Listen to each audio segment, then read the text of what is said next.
It's time for the Wrestling Observer Extra. I said one more time for old time's sake. With Dave Meltzer, right here on The Law. Live audio wrestling. And let's go. We're now smoking with the best. Welcome back. Hour two of The Law, that is. And as I said, we will get back to your phone calls. Lots of people want to chat tonight, John. Hey, a minute 27, it can spark a lot of discussion. You know, in the world of wrestling, we always say never. Expect the unexpected. Tonight, and even yesterday, there was a lot of that. Bill Goldberg said it was one and done. The WWE agreed. Not so much anymore.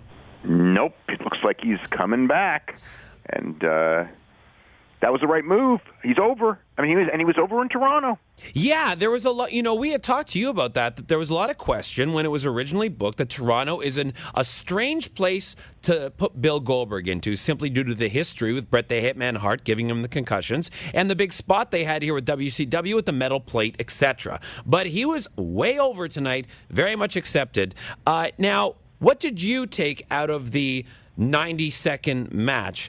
There are some people criticizing it, saying it wasn't enough. John and I feel as though, hey, this is a way of making this work. I thought it was the right thing. I mean, it's like when you saw it, it was the right thing. Everybody just reacted. Sometimes you just do that kind of stuff. It was a risky move. I think that one of the things, I think that was probably the reason why they did that 50-minute plus match was kind of like to make up for the fact that they were going to do the short main event. I don't know if Goldberg's injury played a part in it, but I think it worked better this way. This is what people remember Goldberg by, the spear and the jackhammer. That's it. And, it's old school wrestling. It's you do what got the guy over. They didn't do it the first time they had him. I guess they learned from their mistake, and, they finally maybe have somebody who's really hot right now. What better way to introduce a new guy? I mean, hopefully they'll get a lot of dates out of them as opposed to just one or two more, because that would be a lot to get somebody over that big and only have like one or two dates left with them. So we'll have to wait and see how it all goes down. It's amazing when you look at the transformation just over the past couple of months, Dave, of where, I mean, Vince McMahon was really, his arm was twisted to use this guy, and it was with the understanding it would be once, he'd be in and out, and now we look at it, and I can't imagine, Dave, this finishes before WrestleMania. I think it's a lock that this goes to Mania. He's got to work WrestleMania. Must. He's got to work a big match at WrestleMania, at least Royal Rumble and WrestleMania, if not, if not as long as it's worth doing. You know what I mean? It's like, and you don't know what that is until it happens. I think that's probably the right way is to be open-minded about it. And as long as his body can hold up, and as long as the people want to see him in a big enough way that it's worth everyone's while, he should be around. Would you expect, his next match to be the Rumble? And what do you do? Do you put these two in the Rumble and that kind of peters off into your WrestleMania match? Or do you do the rematch earlier? Because I think this has the legs to get to Mania. I think that they're going to do the rematch at Mania, but I don't know. I could see holding it off till WrestleMania. But if you put both in the Rumble, and I wouldn't put him in the Rumble unless he's going to win, and I don't think he should win the Rumble. So I would say that if he's going to work the Rumble, and he should work the Rumble, it should probably be in a match. And really, the match is either Goldberg, Undertaker.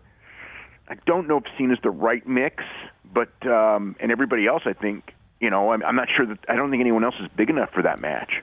So just other than Cena, Brock, or Undertaker. Well, let's talk about The Undertaker. He made that appearance this week on SmackDown and says WrestleMania does not define him.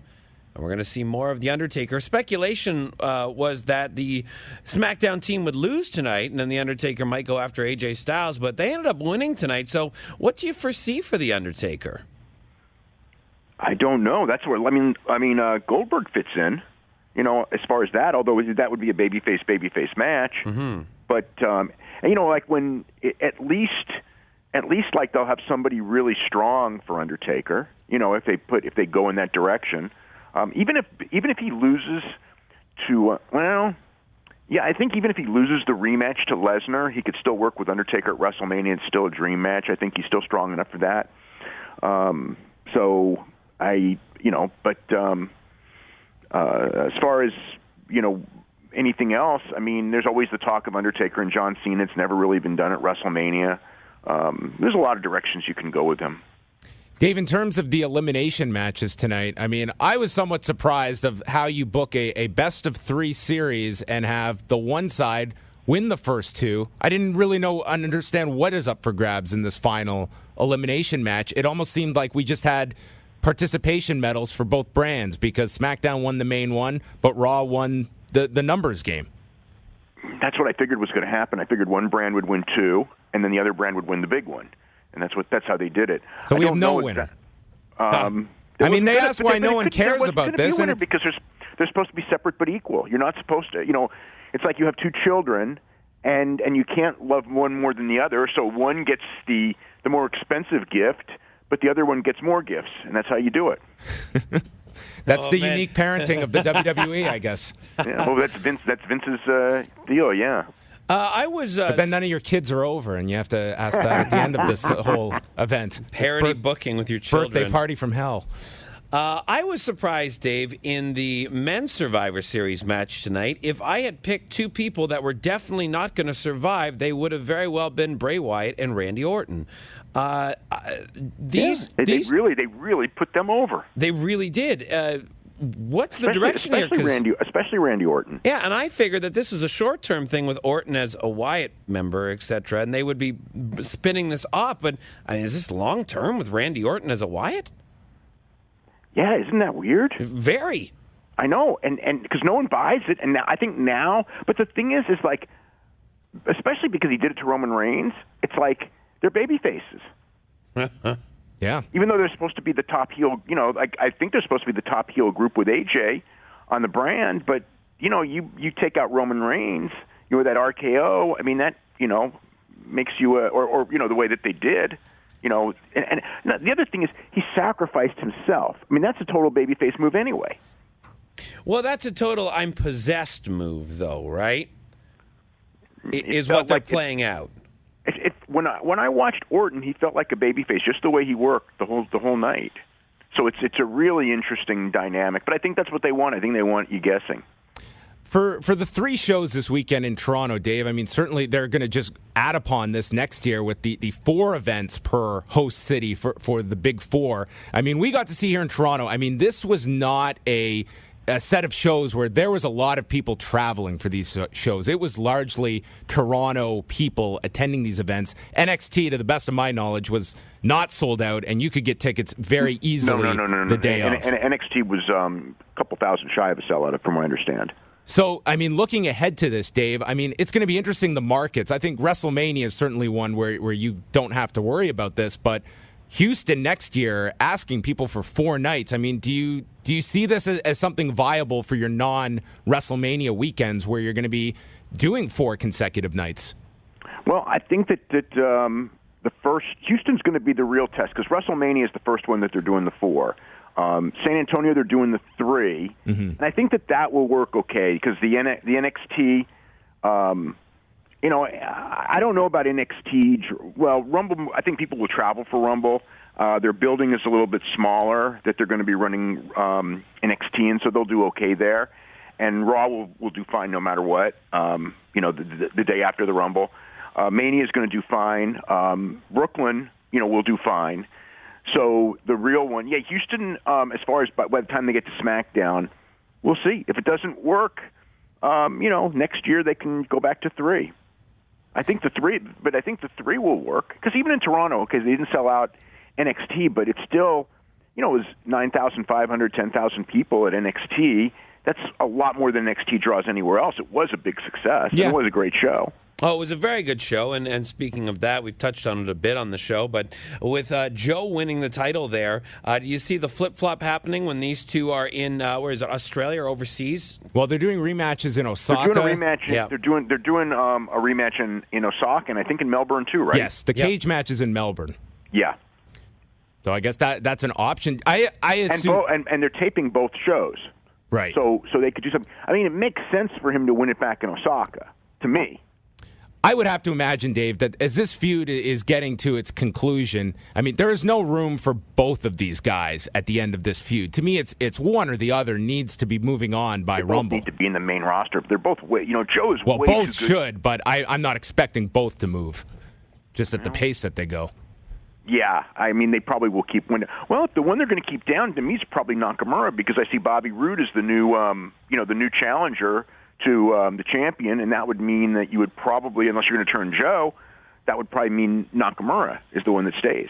I think that's a wise choice, because I do not want to see Rude and Joe in the ring together. It's just when you have two guys that were so well branded with TNA in the ring together, it does bring back those memories, and I don't think it works for the NXT brand. Just me? Yeah, I mean, and plus Rude and Nakamura is something completely new program anyway. Very much so, and it's just amazing how one word and one song has put Bobby Roode more over than he ever has been.